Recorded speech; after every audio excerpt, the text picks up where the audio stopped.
You for inviting me to come join you all today on a Thursday afternoon. I'd like to kind of start off with two things. For those of us who are living in Laramie County right now, we seem to be having some spotty Wi-Fi, and I thought it was just me because sometimes my Wi-Fi is always spotty, but I've been at a couple other meetings today where other people have kind of said the same. And so please let us know for some reason if I'm freezing or if you all can't hear me. I've got my hotspot on, so I'm trying to kind of troubleshoot ahead of time, but I thought I'd maybe just put that out there just in case it's a barrier to today's interaction at all. Number two, I just recently read an article and a resource on Zoom fatigue yesterday, and I have been on Zoom meetings literally since 12 o'clock today, and recognizing that many of you might have also been in a variety of Teams meetings or Zoom. So if you're feeling any fatigue, I A, certainly understand, and B, encourage you to get up, get a drink, get a snack. If you're at home, pet your dog or your cat for a little bit. But it's a real thing. And so I want to recognize that I appreciate you all coming on a Thursday afternoon and probably at the end of your teaching day for a lot of you where you have already put in a lot of hard work. So with that in mind, I will jump in and talk a little bit today about defining and understanding educational need. I want to start off kind of saying that I think this is a little bit of a tricky topic. We know that there's two criteria for eligibility, and that educational need component is what we're going to kind of dive into depth today. But there's a lot of nuances to that. And so I'm hoping that this presentation gives lots of opportunity to kind of get some more explanation as to what that might mean, what teams should be considering as part of that IEP process, and just some really robust conversations and questions that might come from this. So to start us off, let's talk a little bit about FAPE. If you've been in the special education world at all, you're familiar with what FAPE is, and it stands for a free, appropriate public education. And in essence, it's the vehicle that drives IDEA, the Individuals with Disability Education Act. The goal of FAPE is designed for the IEP to meet the unique needs of the students. And here's kind of some key language that we are going to come back to later, but that I hope that you just kind of pin right now.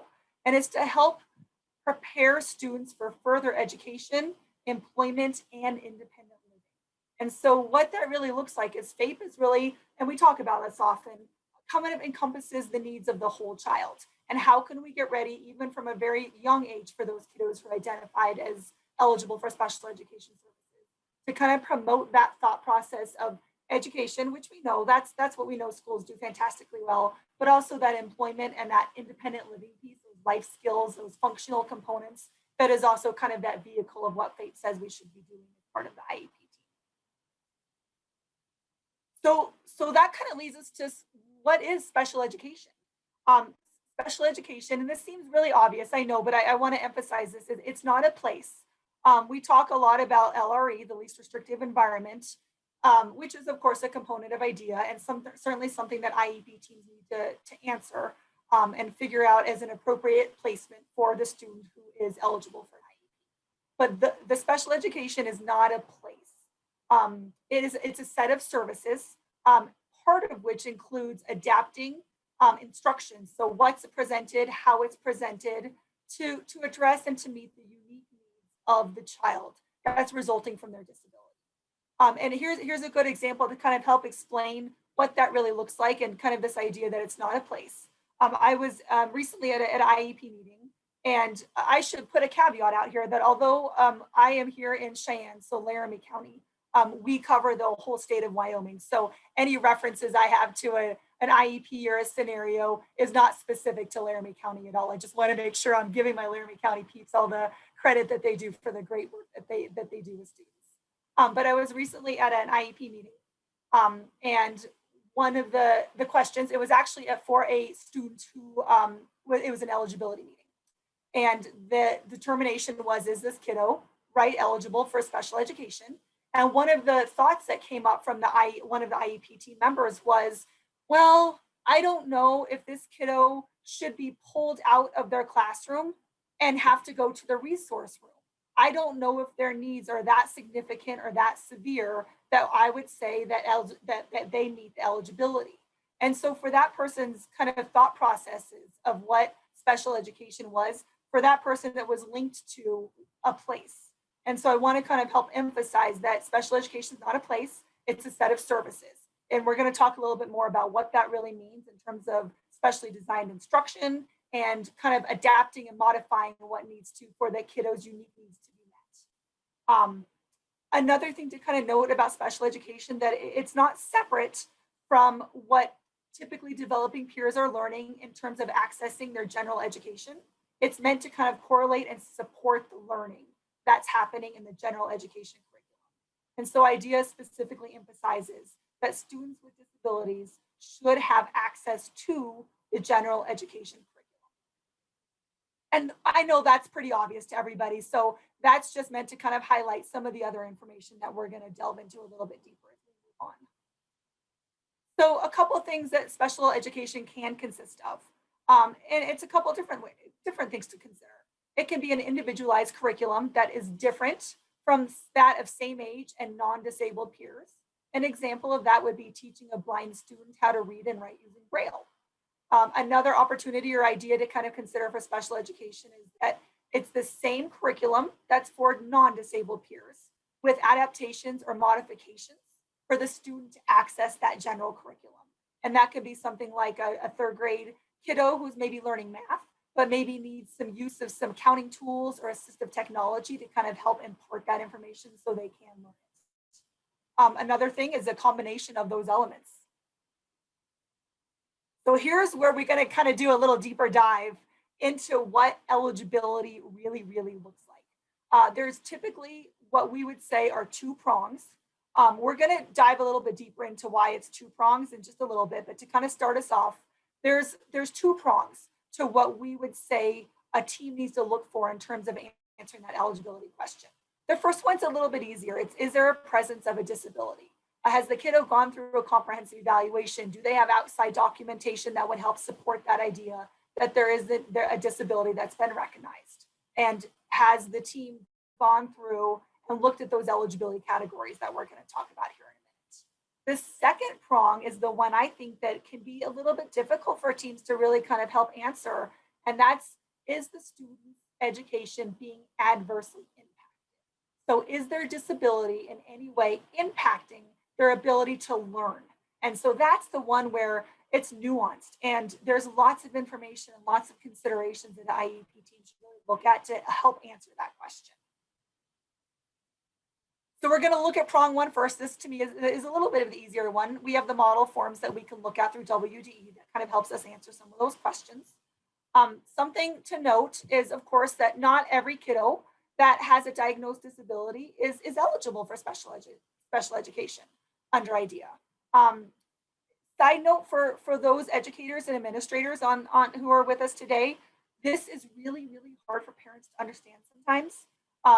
That probably will be no surprise, but helping parents to understand the difference between a medical diagnosis and the idea of the educational component of eligibility is a hard switch for parents sometimes. Right? They've grown up with their kiddos kind of having some worries, some concerns. Their doctors and physicians have told them a lot of information. And so the natural caveat kind of for parents is to link it back to the school and say, okay, how are you guys going to help me with this? So when you are working with a family that's in that eligibility process, it's a great opportunity to help them understand what those both mean, and that you're not necessarily saying that their kiddo doesn't have a disability, that you're saying that there's some other criteria that also need to be looked at. So for us, we know that IDEA has 13 recognized federal eligibility categories. In Wyoming, I added the +1 because in Wyoming, we recognize developmental delay as a 14th category. And each state kind of gets to define what that developmental delay category might look like, or if they're going to recognize it. In Wyoming, in our Chapter 7 rules, we do say that we will, and it goes through age 9. So that is an additional eligibility category that we get to use in consideration of students with disabilities. This is, I think, relatively self-explanatory. Here's our variety of categories that we have. I might caveat back to this a little bit later on, depending on what we get to. But these are the ones where we pull up our model forms from the Department of Ed that hosts for us, and we get to kind of answer those questions. And here's the different categories that are under consideration. Okay, so here's where we dive into a little bit more of the tricky stuff, I think. So that prong 2, defining educational needs. So I'm gonna read this, and then I'm gonna reframe it maybe in a different way to kind of help emphasize or kind of land a little bit differently for those people who have a different process of thinking. Right now, educational needs are the instructional strategies, services, activities, and supports, and the accommodations and modifications required in order for the individual to be involved in and make progress in the general curriculum. So another way to reframe that, or to kind of frame that, is a student in need of any of these educational or instructional strategies, services, activities to be able to make progress in the general curriculum?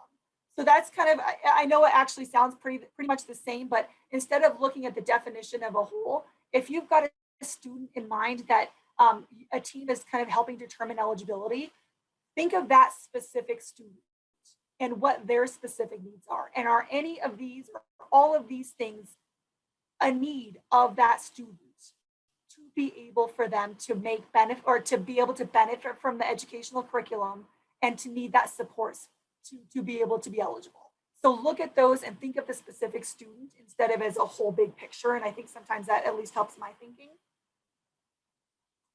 A little bit more on that prong 2 piece, that educational need. I'm going to read it first, and then I'm going to talk a little bit about it. It says, courts have ruled that if a student can receive educational benefit from the services provided in the regular classroom, even if they have a disability, then they do not qualify as a child with a disability under IDEA. And I actually kind of paused when I was putting this information in there, because I was worried that when we saw the words receive educational benefit in the regular classroom, that might be confused with the least restrictive environment, and a kiddo that should start off in their general ed classroom with their typically developing peers to the full extent that they're possible before we kind of move them up that continuum. And so I just want to kind of help emphasize that it's not that if we determine that the LRE, is the least restrictive environment, is appropriate in the general education classroom, that no longer means that they are a kiddo who is not in need of special education. What basically this prong 2 is saying, and it's kind of what we referred to earlier, is that if that kiddo is benefiting from the education, even though they have a disability, then they may not be eligible and would not necessarily be recognized under IDEA as a kiddo that would be eligible for special education. And that does happen, right? We know we have kiddos that might have a disability and might be eligible for a 504 plan, which we will dive into here in a little bit, or just might need some more intensive interventions. And so some of those interventions are kind of listed here below. When a school has recognized that there's a kiddo that maybe is needing some more support, but that special education or special instruction isn't appropriate, what other opportunities might be available to help support that student? And we've got a couple listed, PBIS, so positive behavior intervention supports. We've got MTSS, which is the multi-tiered systems of support. We have RTI, which is response to intervention. And I think depending on who you talk to, some of those are interchangeable and kind of like, well, are they all the same? Are they all different? And how, in my mind, I at least kind of think about those things is that PBIS is kind of specifically related to that behavior component. Is behavior getting in the way of the student's learning? Do they need some specific strategies and supports to be able to help them with that component? MTSS, to me, that multi-tiered systems of support, kind of encompasses a little bit more of that whole child. So the behavior component, but also that learning component too, a little bit more of that learning and academic component. And that RTI, that response to intervention, it tends to, at least kind of old-fashionedly, kind of be more of the thought process of kind of that educational or that academic component. And so that's when we talk about the different tiers that there might be. Typically it's tier 1, tier 2, tier 3. And schools do a really great job of kind of identifying what kiddos might need some more intensive interventions, what's appropriate to kind of individualize that. Do they do it in small groups? They gather data. But some of those are all absolutely appropriate to consider, particularly when it's a student that the team or the group of people that might be involved in that process have made the thought that there is not an educational need, or there is not impact that has been negative in terms of their adverse educational components. We also talk about differentiated instruction. And I added another slide today, actually, when I was preparing for this, because I thought, do people know the difference between differentiated instruction and specially designed instruction? So I'm going to leave that one, and we're going to kind of hit that in just a couple slides down the road. And then we've got accommodations. And this is what teachers are just absolutely gifted at doing because they know their kiddos. Kind of coming up with some ideas of things that they know might benefit one particular kiddo or a small group of kiddos in their class. And that might be sitting closer to the desk, or gosh, they kind of get distracted with some things. So I'm going to give them a break for a little bit. Teachers are so incredibly amazing at being able to kind of come up with accommodations that sometimes I don't even know if they're fully doing or aware of all the things that they utilize to kind of support their students. And so those are just some different ideas on ways that students can be supported, particularly if it's a kiddo that's been deemed not to be eligible for special education. Okay, so we're going to talk about specially designed instruction. And this is directly out of some guidance that I kind of quoted under the Code of Federal Regulation for IDEA. And I've kind of, it's a doozy. So I'm going to just kind of read the highlighted part. And it really means that special education, specially designed instruction, is appropriate to meet the needs of an eligible child based on the content, methodology, or delivery of instruction to address the unique needs of the child that result from the child's disability, and again, to ensure access to the general education curriculum. So again, that specially designed instruction, that component of special education is really these key areas: the content, methodology, and delivery of instruction to address the unique needs of the child with a disability. We're going to dive into that a little bit more, but I just thought it would be helpful to kind of have at least some definition that helps drive a little bit more of that decision-making process around eligibility. Okay, so here we are. What is the difference between differentiated instruction and specially designed instruction? So on the left-hand side, you'll notice that differentiated instruction is a varied approach. It kind of is specific to the student on the content, the process, and the product.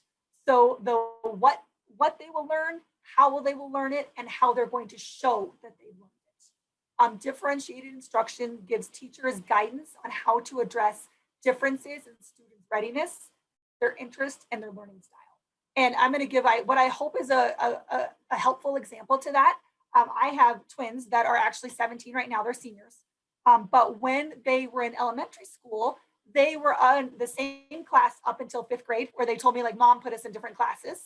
And so when they were in those beginning years, right, in elementary school, you break down into different reading groups and things like that. My twins were in different reading groups.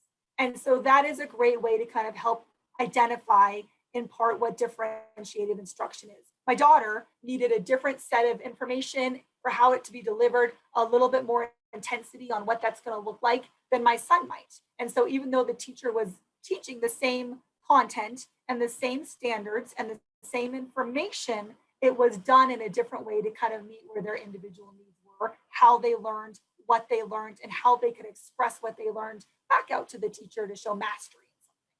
So that is a good example, well, what I hope is a good example of what differentiated instruction is. Then let's kind of flip it over to specially designed instruction. And that is going to be specific, again, to a kiddo who is on an IEP, who's been identified as a student who is in need of special education services. It goes beyond differentiated instruction, and it addresses the specific individual and unique needs of the student who has recognized disability. And we're going to go back to kind of those key words: adapting as appropriate the content, methodology, or delivery of instruction to address the unique needs of the child that result from the child's disability. And then we kind of tag on, which I just left off here, to access the general education curriculum. So hopefully there's a little bit of good distinction there between differentiated instruction and specially designed instruction. I'll stop real quick and see, Susan, is there any questions that we have so far?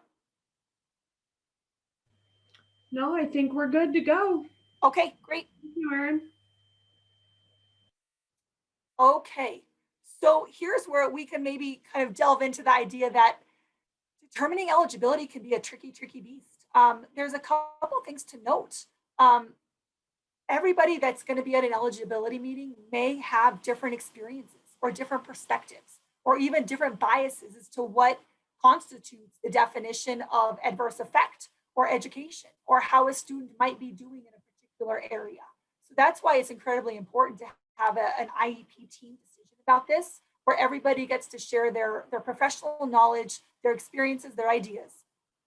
Sometimes that means that there's going to be differing thoughts or differing opinions, right? Because it's the lens in which we wear too.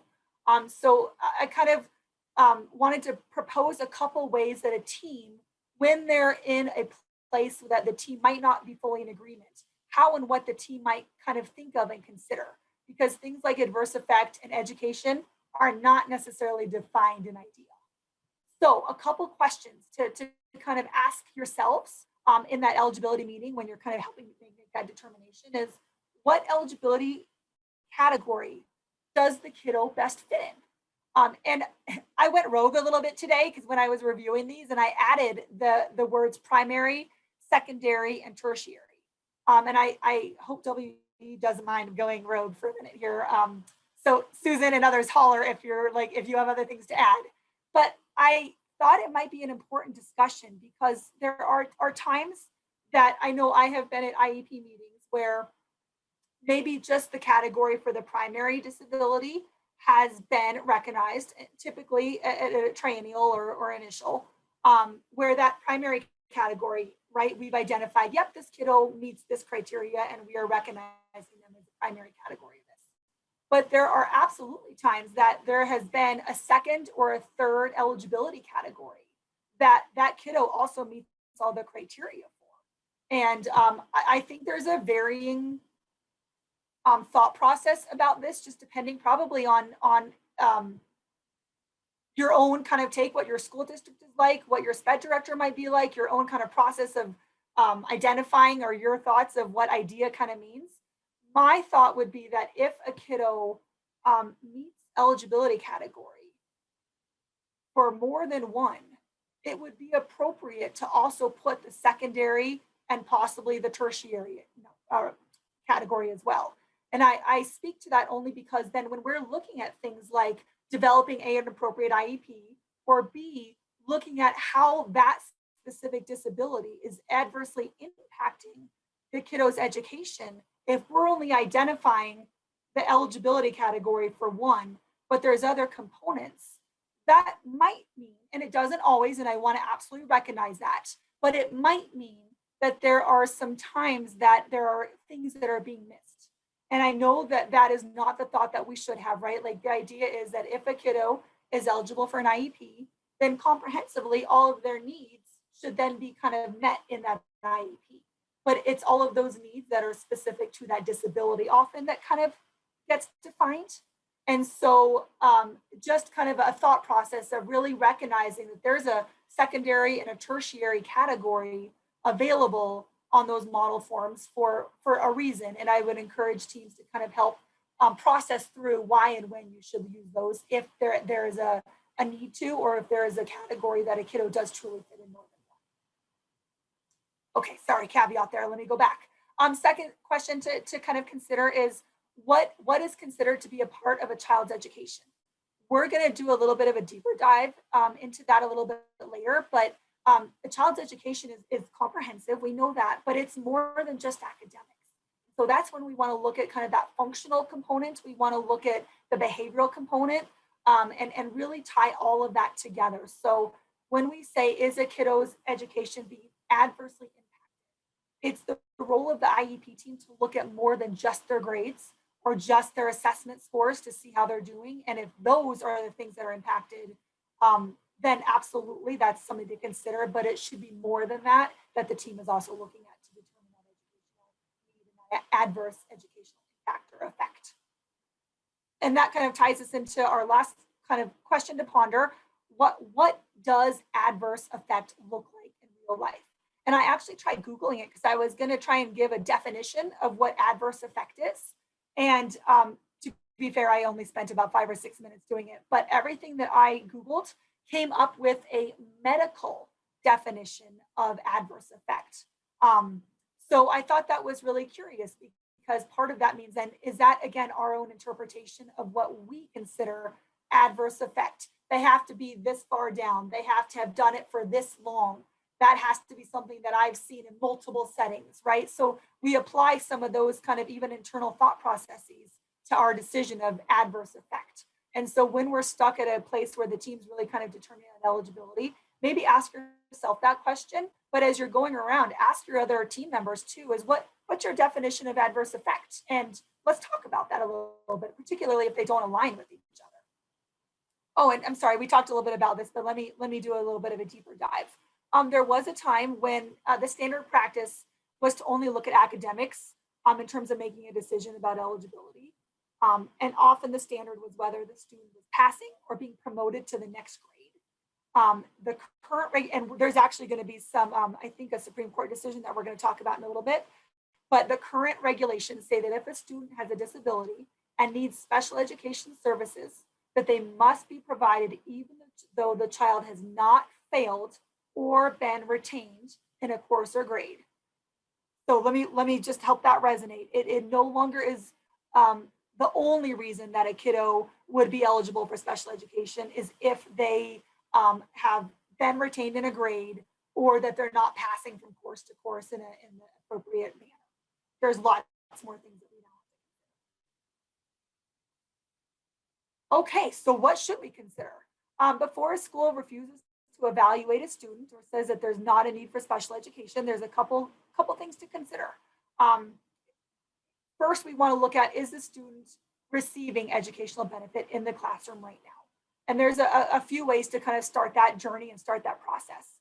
Consider what indicators to look at. So we want to look at grades, right? Because while I'm saying that shouldn't be all of it, that should absolutely be part of it. So we want to look at current grades. We want to look at last year's grades, maybe if it's a kiddo that's been in school for at least the previous year. We want to look at things like standardized tests, but we also want to take into other considerations, teacher comments, parents' concerns, interactions, discipline reports, attendance reports. Those are all lots of great informational data to kind of help us say, like, gosh, is there a reason that this kiddo let's see how they're doing. Is there a reason that they're on the trajectory that they're on? And is that adversely impacting them in any way?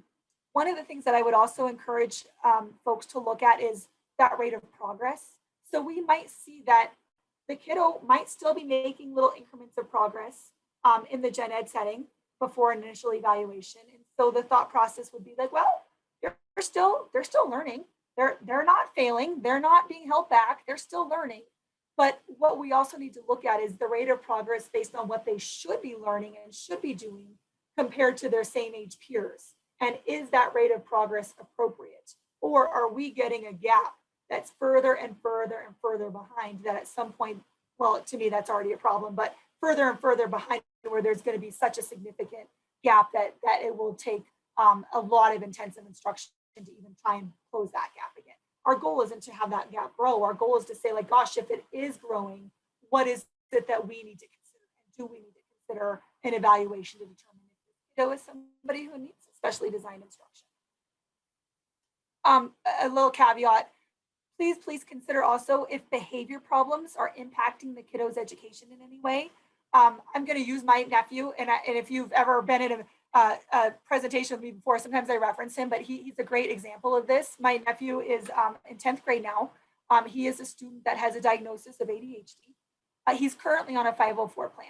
But when he was in elementary school, in particular, preschool, elementary school, some behaviors were significant. And so before he was evaluated, the school had recognized that he had some behaviors that needed some interventions, but he was also put in the lowest reading class or their lowest reading group because not because he needed those interventions or those additional strategies, but because his behaviors were impacting the way he was learning so much that they felt like a smaller group with less kids and more intense kind of teacher support would be appropriate to him.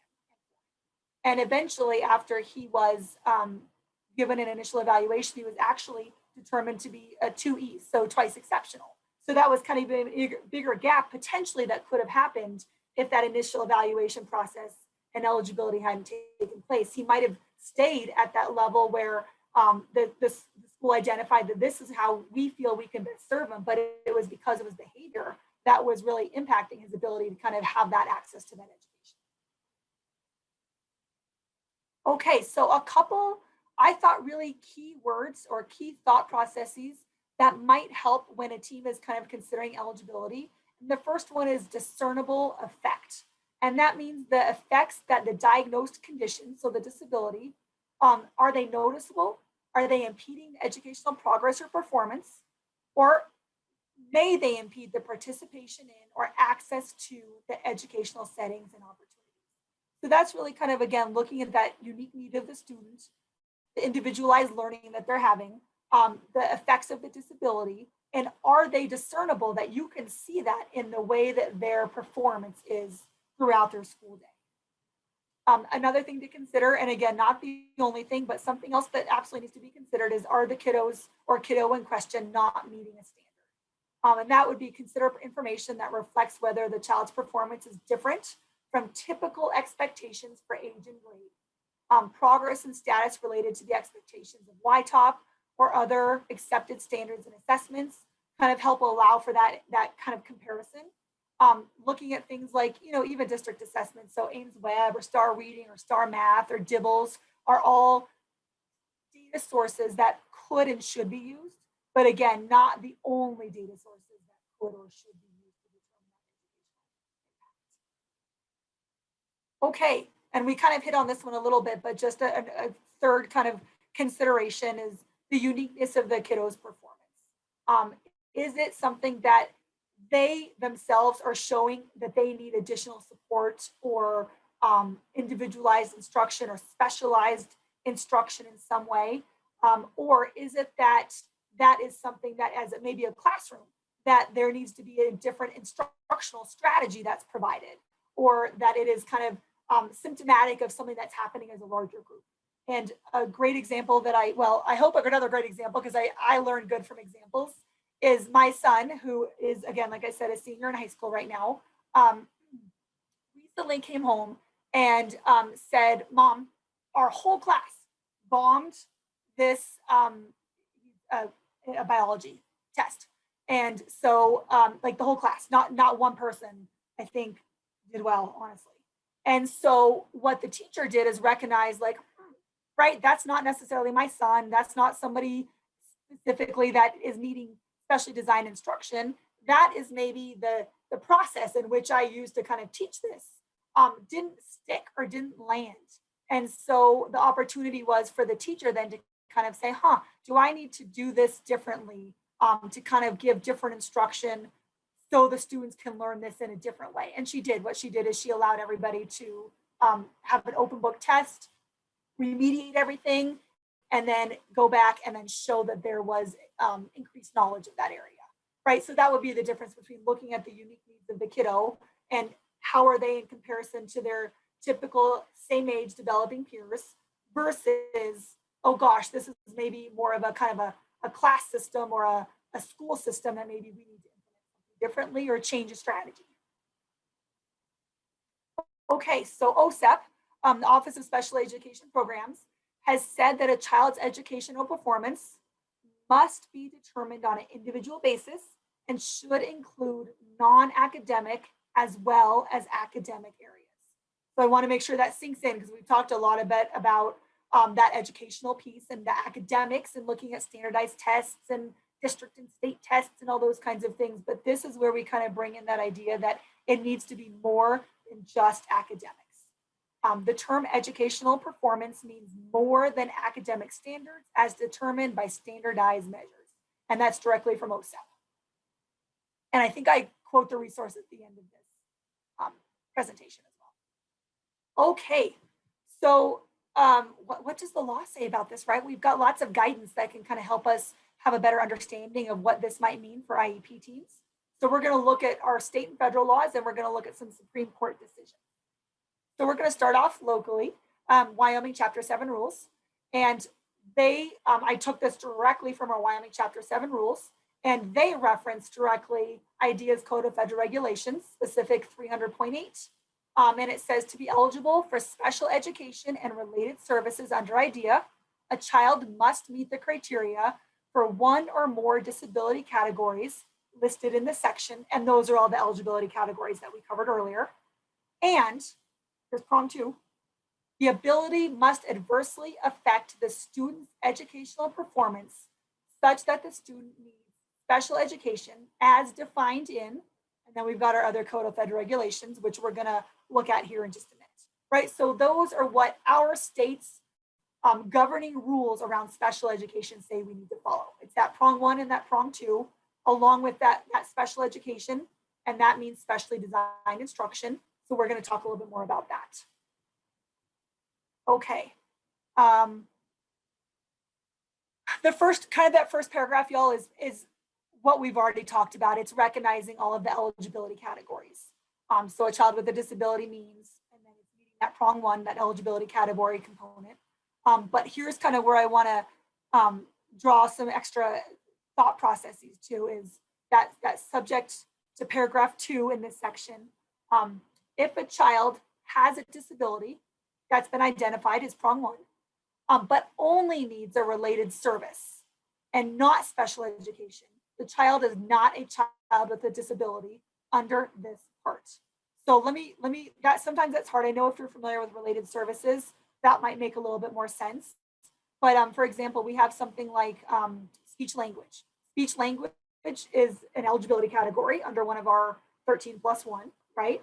But speech and language is also considered a related service. So what does that mean?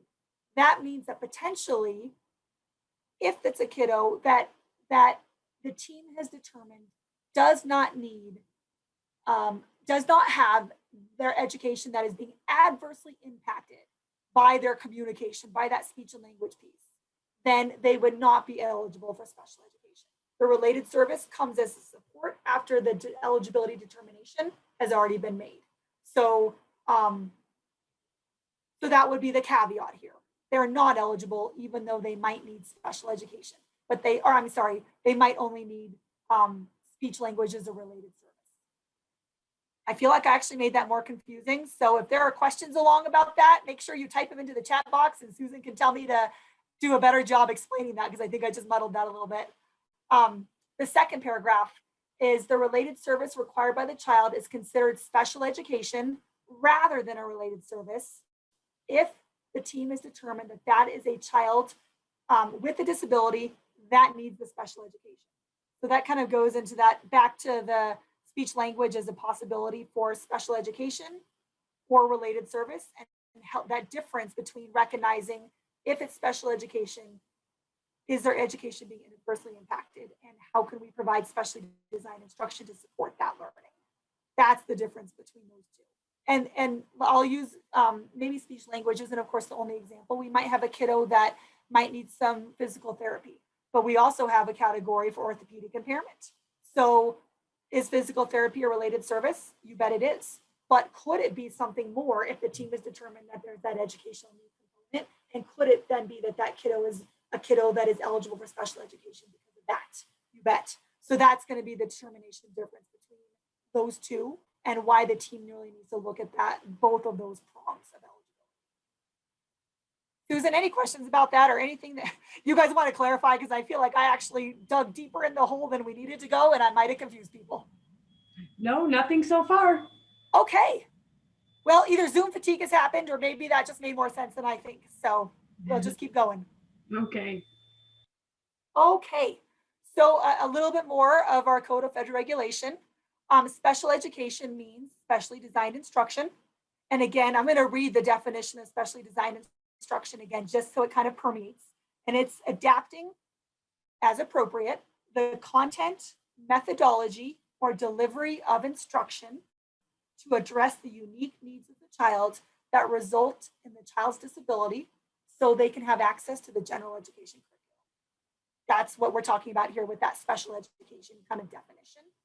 It's at no cost to the parents. That's our FAPE, our free appropriate public education. And it includes things like instruction in the classroom, but also in the home, in hospitals or institutions, and in other settings such as PE.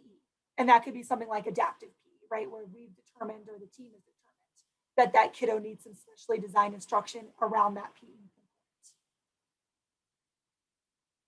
Okay. Boy, this is long, you guys, and it really is directly out of our CFR again, and it's the description of related services. And it's kind of a laundry list of opportunities that could support the special education and the needs of the child with a disability. And it can be anything from transportation, developmental corrective, speech language, audiology, interpretation services, psychological services, OT, recreation. I won't read them all to you because they're here and you can certainly read them and access them at your convenience. But it's a long list of services that are meant to support learning of the student with a disability. Related services also include, this is the caveat I do want to talk about, school health services and school nurse services, social work services, and parent counseling and training. And I'm working, here's a story, I'm working with a family right now who called for some help and some suggestions. Their kiddo is currently on an IEP, so it's not that it's an eligibility component at all. So I'm going a little bit rogue again, but it's to help kind of emphasize how related services might build into this support that this kiddo needs with a disability. They are on an IEP, so they have been found to be eligible. But in addition to that, they have some significant medical needs that are creating some negative impacts to attendance, basically. So the kiddo is at times getting to school late, or goes right after school, or sometimes needs to leave school to go to the hospital for some things. And so the parents had asked for the IEP team to put in like a health plan or some documentation. They were worried that parents were worried that they were going to get in trouble because their kiddo is missing school sometimes, or has some tardies or some absences. And so they were worried that that was going to reflect poorly or negatively on them. And so they'd gone to the IEP team and asked if they could build in some of those either nurse services at the school or some health services. And so it's some of those related service components that really would benefit the student that is recognized as having a disability. Okay. Here's what I referenced a little bit earlier in the PowerPoint, which is that educational needs go beyond academics.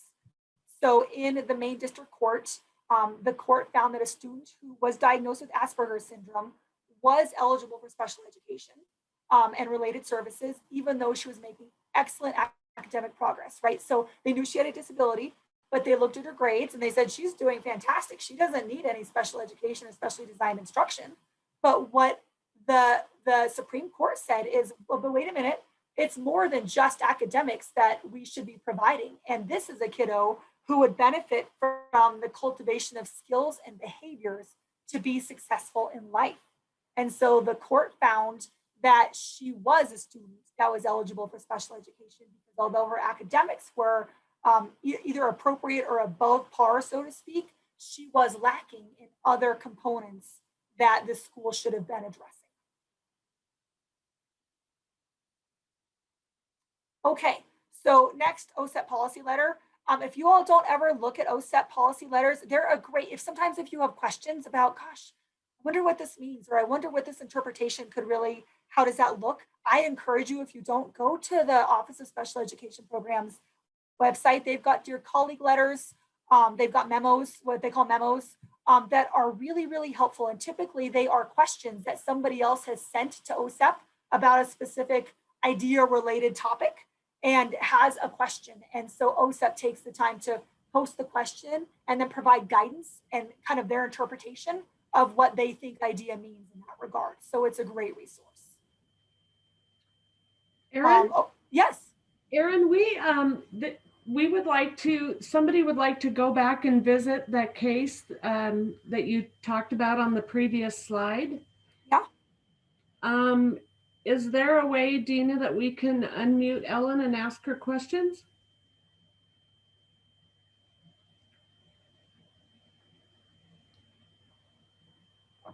Hi, thank you. Can you hear me? We sure can. Great. Thanks, Erin, so much for doing this today. I've really been looking forward to this. It looks like maybe you're having a hard time hearing me. Can you hear me? I can, yes. Apologies for me being so close to the microphone. I just turned up my volume, so you should be good. Okay. This has been an area that our team has had a lot of confusion in. And so going back at that case you were just looking at, so how do teams determine when there has been adverse educational impact, when academics are not being impacted? And I know that academics are not the only thing we consider. Where I see this happen is when a family says, we have these behaviors at home, they're clearly tied to the disability. Those behaviors are not happening at school. The students socializing appropriately at school, we're not able to tie that to educational impact, although there is recognition that this disability is impacting this child in the home.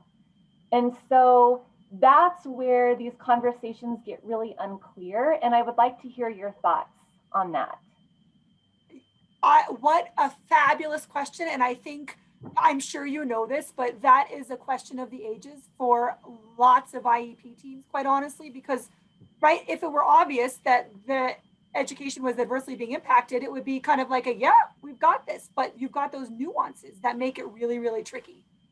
So I would love to share my thoughts, but I'm going to see if Susan or others from WDE have any thoughts first that you want to kind of help provide some guidance on.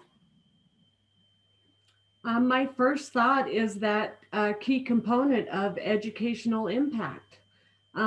However, you know, different components can, it doesn't have to be an academic impact. Is there anxiety? Is there attendance issue? Is there any sort of, you know, interactions with peers that are inappropriate? You know, is there anything that you're seeing at school that would impact this student's education? Erin? Well, and I'm thinking about like the cases that come to mind where we've really puzzled over this. We haven't really been able to draw that connection. You know, attendance is not being impacted. Like I said, the student is socializing appropriately at recess as well as in the classroom when it comes to group work. We're not really seeing that their educational experience is impacted, although we recognize that the home experience is being impacted. I don't know, it's just been a struggle. Yeah, can I just piggyback on you, Susan? Because I think I absolutely want to recognize the struggle. And I think if it were easy, right, if there was just a definition, we would be able to be like, okay, they meant this, this, and this, and educational need, and here we go. And it's why I say a couple thoughts. It's why it requires an IEP team, right? Because everybody is a professional in that component, and they have information about the kiddo that should be considered. And then I think outside a little bit more of what I think we at PIC would do and what we would encourage is when we say things like, she looks like she's doing okay at recess, or kind of that social emotional component. How and what do those observations really look like? And this is a question, this is not in any way an indication that you did not do this, just know that. But we hear that a lot. But my question back is, well, did you stand back and just observe and it looked like there was an equal exchange? Did you actually get to hear what was happening in those conversations, and was it equal, and was it appropriate, and what was the feelings and the anxiety, and right, and what kind of stemmed from that? So if I hear a teacher is kind of saying like, gosh, when she's in the classroom and she's he or she, I think I heard you say she, is interacting with peers, teachers have a little bit more of a sense of, is that appropriate, is that engagement academically, socially, behaviorally, kind of all meeting the norms or the standards of what we would expect. but it's kind of those nuanced things that I would say when it seems unsure to go back and do a deeper dive. Does there need to be any other interventions or assessments that are making you ask that question? Like, is this a kiddo that's already in the RTI, MTSS, PBIS process at all? Well, no, because there's no concerns at school.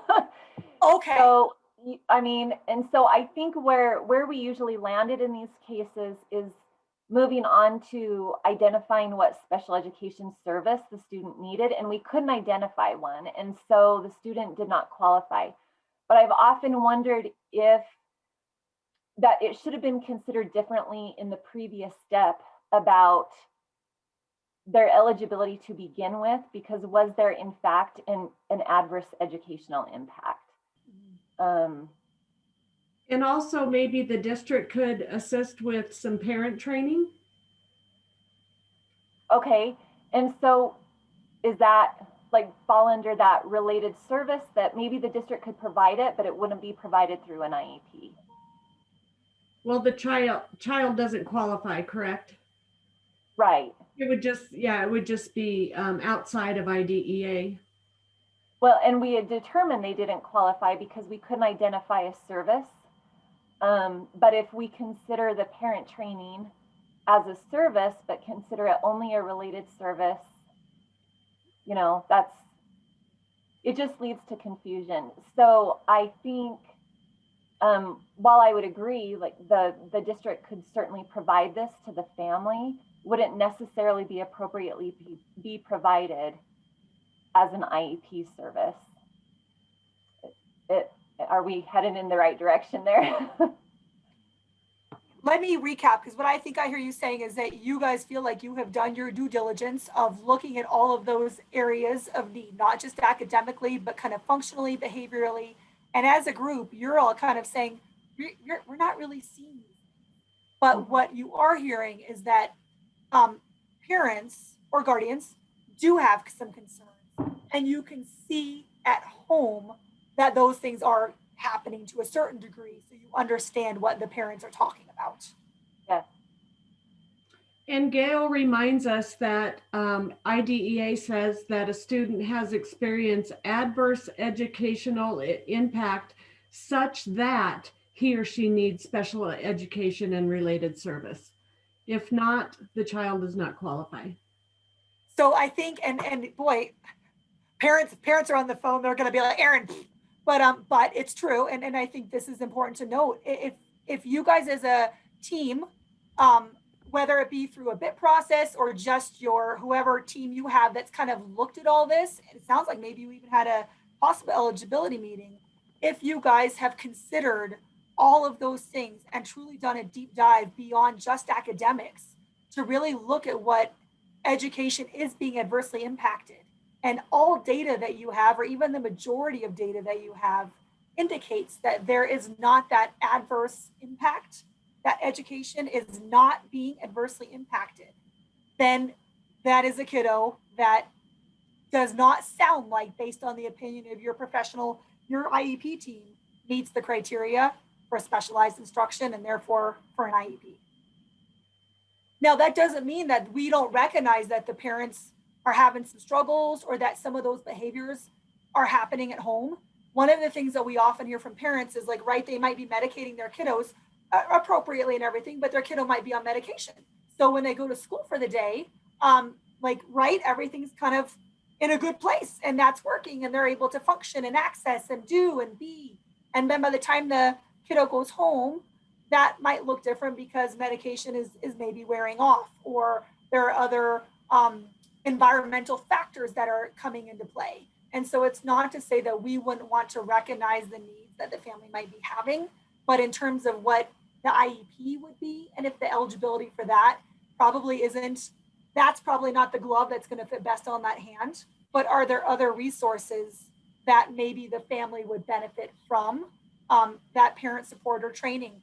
Would the kiddo benefit from just seeing a social worker, right? Because you don't necessarily need to have an IEP. If you guys, I don't know if you have a social worker at your school, but do they need some peer building relationships, or do they need some communication strategies? So those are some things that may be beyond what the IEP team could do that the school might look at in terms of providing support through other funding sources. Susan, thoughts on that, or Gail or others? Nope, that's great. Thank you. Did that help answer that at all? Yeah, it does. I mean, I think we've been looking at it correctly, but I just appreciated the reflection and you taking a moment to talk through it with me. So thank you. You bet. Thanks for that. I think that's a great question, because I think if you probably are experiencing that and having some of those thoughts kind of process up there as a kind of a look back with the team approaches, then others do too. So thank you for sharing that with us. Thank you, Erin.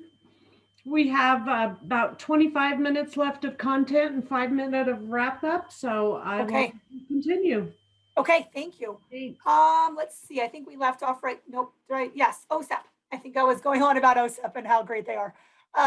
So one of the letters that they wrote back quite a while ago now clarified that in determining a child's specific needs, and this is pretty standard, that the child must be assessed in all areas related to the suspected disability, including, if appropriate, health, vision, hearing, social and emotional status, general intelligence, academic performance, communication status, and motor abilities.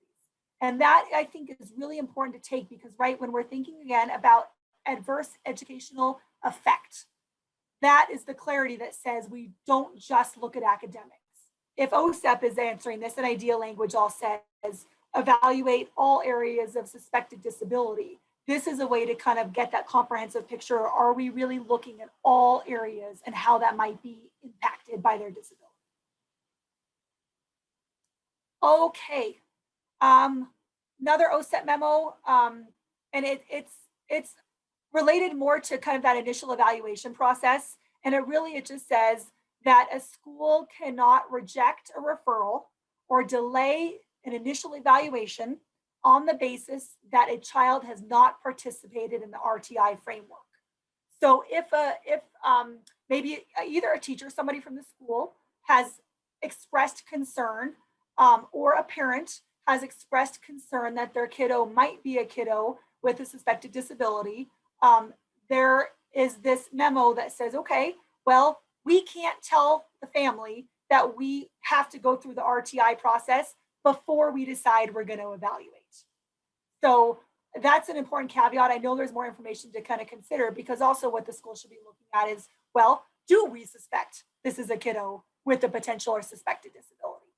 But it's something to just consider, is when you've got a kiddo that is having some of those kind of what we would say maybe red flags in a variety of or areas of need, or a parent is expressing that, what could and should the response of the school be?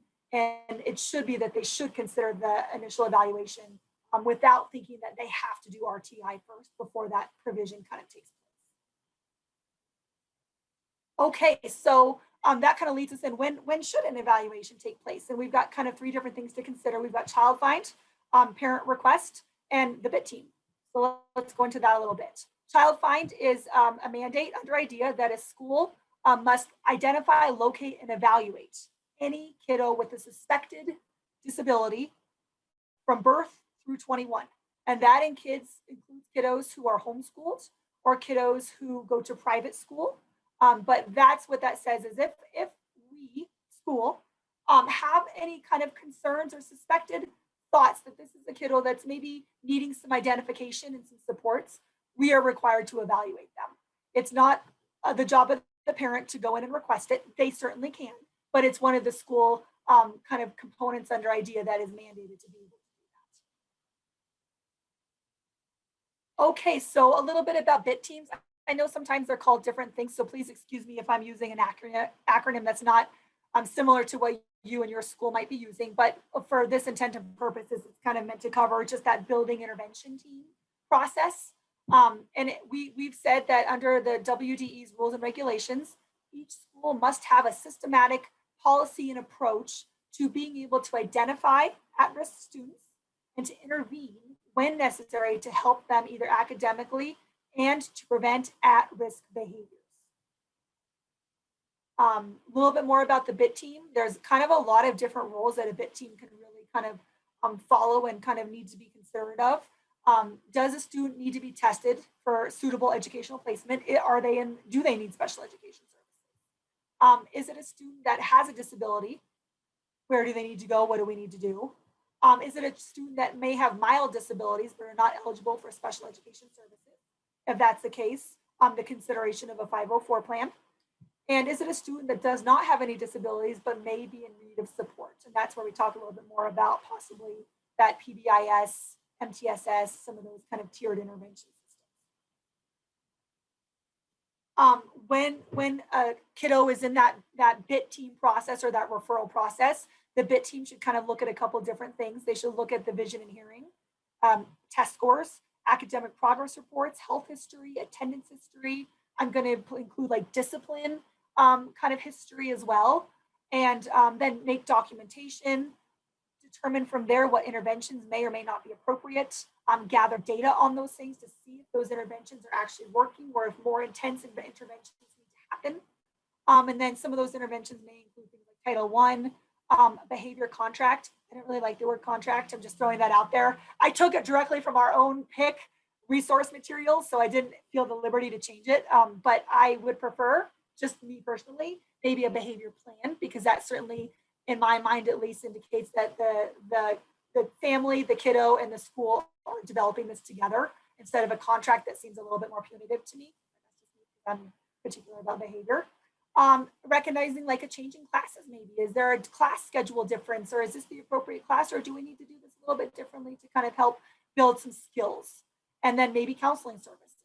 So those are just some examples of interventions that the BIT team might look at to kind of help determine what supports might be appropriate. We talked a little bit about this already, just that comprehensive evaluation is being kind of that original and initial step to determining if it's a kiddo with a potential disability. So to see if a child is a child with a disability under IDEA, to gather information that will help determine the kiddo's educational needs, and to see and help guide appropriate educational programming specific to the student. Okay, why should parents be involved? And I think I am absolutely confident that everybody is aware and completely in agreement with this, but parents have their own perspective too, right? They're the kind of the experts in their kiddos and have different insight, different knowledge, and different thought processes of what would be important for their kiddos' education and for things for the team to consider. And so making sure that parents get to have the input in that evaluation process, but also in that eligibility determination meeting is crucial. IDEA says we have to do it, but on top of that, we should want to do that because of the experts that they are. Something to kind of make note of, that a child is not determined to be a child with a disability if the factor is based on a lack of appropriate instruction in reading, including essential components of reading instruction, a lack of appropriate instruction in math, or limited English proficiency.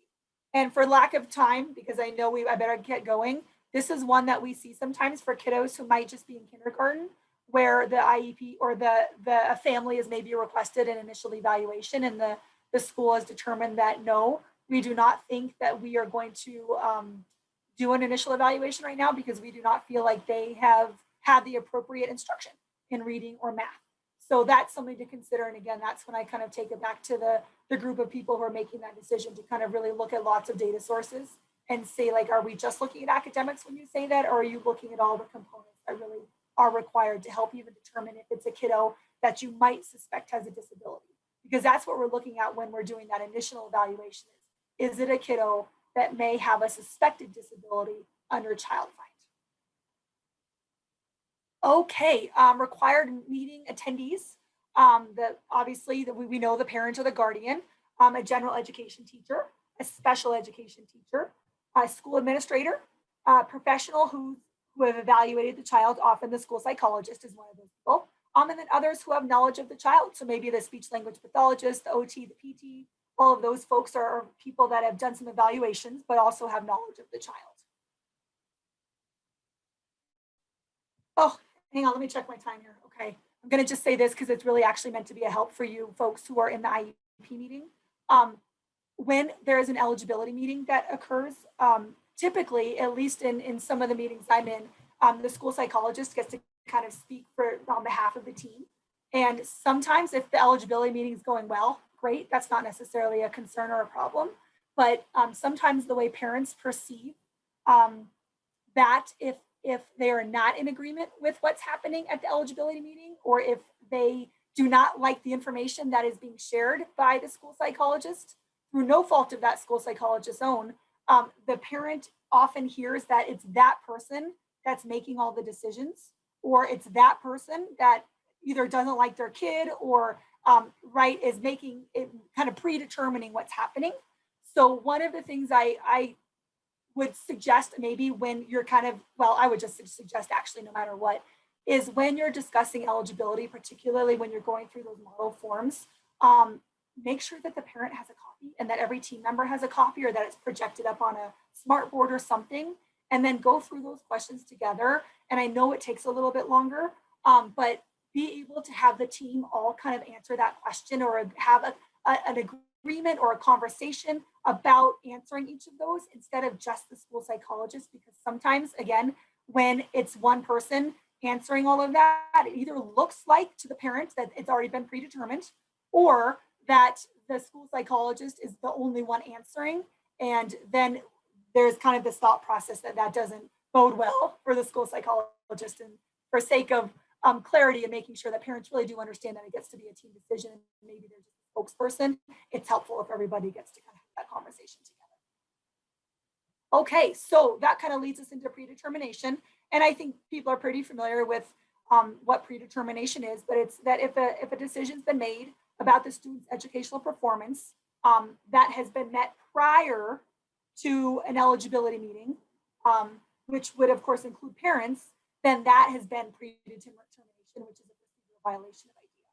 So it's certainly okay to kind of have some general conversations and say like, hey, here's what we're going to talk about. But if there's anything that happens kind of behind the scenes prior to the meeting that has already kind of said, yeah, we're not going to meet, or we're just going to go straight to a 504 plan, or your kid's just not eligible, that is all predetermination. So be very cautious of that and make sure that parents are included in the conversation about eligibility as a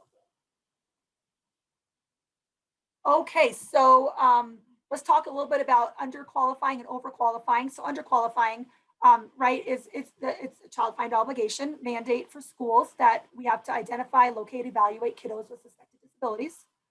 It's also potentially a denial of FAPE. So that kind of goes back to that Maine Supreme Court case where it was a kiddo who they did find to be eligible. At that point, because of that, they would have been considered a violation of IDEA for, in part, a denial of FAPE, because the school determined that they did not need to offer services that they should have been offering. And so often that might mean that the school might be responsible for compensatory education, sometimes a tuition payment if it's a kiddo that needs to go to a private school.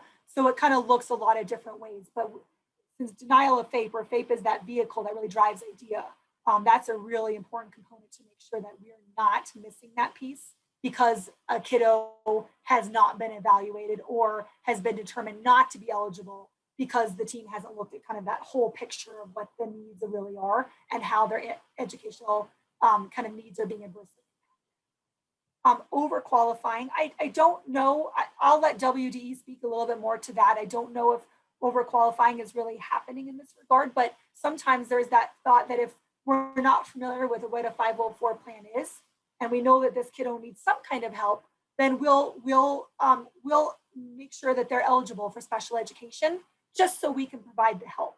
And it's such a lovely, wonderful, completely thoughtful, noble thought process to have, right? Because we want kids to get the help that they need. But we've really got to meet that kind of, those pronged eligibility components come straight from IDEA or federal law that says, hey, you guys have to meet these. You can't kind of bend the rules just because you want to help a kiddo. But you wouldn't have to, because that's when maybe something like a 504 plan could be considered, or if appropriate, just some more intensive interventions. And we'll talk a little bit more about that as we move on. Okay, so a 504 plan, kind of a couple, we could talk a lot about 504 plans. So I'm going to hit the highlights, and if people have questions later, you please reach out to me later on, or put it in the chat box. But for a 504 plan, a student must be determined to have a physical or mental impairment that substantially limits one or more major life activities. have a record of the impairment, or be regarded as having such an impairment. Another kind of caveat to that, Section 504 requires that school districts provide FAPE, so that FAPE is still an element of a 504, a free appropriate public education to qualified students in their jurisdiction. There's lots of differences between 504s and IEPs, but for kind of our intents and purposes today, a Section 504 requires recipients to provide students with disabilities appropriate educational services designed to meet the individual needs of a student to the same extent as students without disabilities are being met. And what does that mean? Because that kind of sounds like, well, that sounds like specially designed instruction. It's different.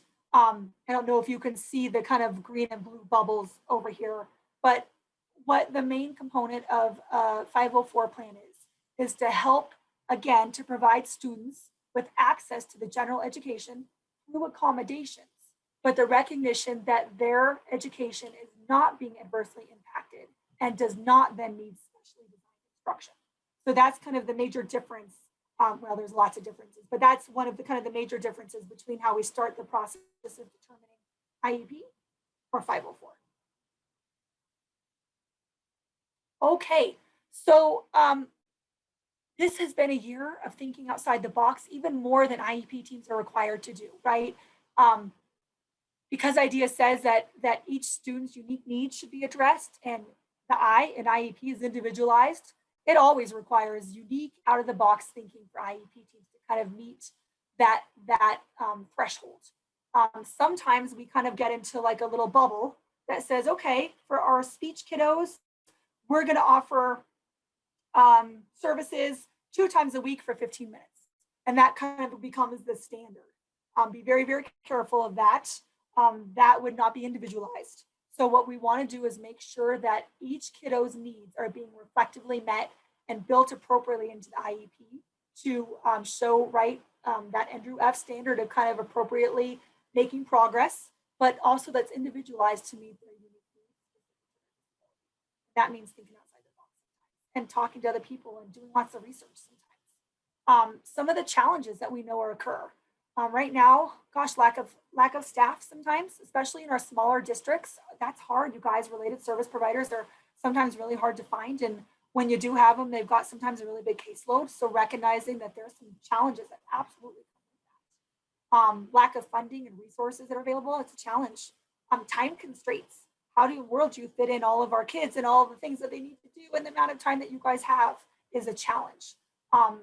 Difficult parents. Sometimes there's some difficult ones, right? That they're hard to communicate with, or you feel like no matter what you say, they have already kind of made this determination that they're not going to like anything, or that you're working so hard. As somebody who used to be a teacher, I remember thinking to myself sometimes like, oh my gosh, I'm working so hard to try and communicate with them and sending them information and really individualizing my support and trying to kind of think outside the box. And that didn't feel either reciprocated, appreciated, acknowledged. And that is really, really hard to do sometimes when you also kind of get some grouchy parents back at you. So do know that we know that can be a significant challenge sometimes. Outside the box thinking, sometimes differing views from IEP team members. Sometimes it's hard. I of all people will own this one right now. Sometimes it's hard to have a different opinion or speak up or say something that you know may not land very nicely or safely, or that might just be a different thought process. But what I really do believe is that everybody at the IEP table is there in the best interest of the kiddos, and that sometimes a different lens or a different view might be kind of shining through, but that everybody's there really to support the kiddos, and being able to share that information is crucial to make sure that, again, that unique needs of the kiddos are really being met and designed appropriately into the IEP. And I'm throwing virtual school in there, you guys, because it is a beast this year. We have lots of kids in virtual school this year, and thankfully our districts and our state just did an amazing job trying to respond to the needs of health and safety for families. But there's new nuances of those challenges that come too. And so think outside the box about how else you can provide specialized instruction is crucial. Okay, so we are really coming down the home stretch. Okay, one of the things to kind of kind of correlate with that is really looking at questions and issues and problems and solutions with different processes or different kinds of ideas in mind.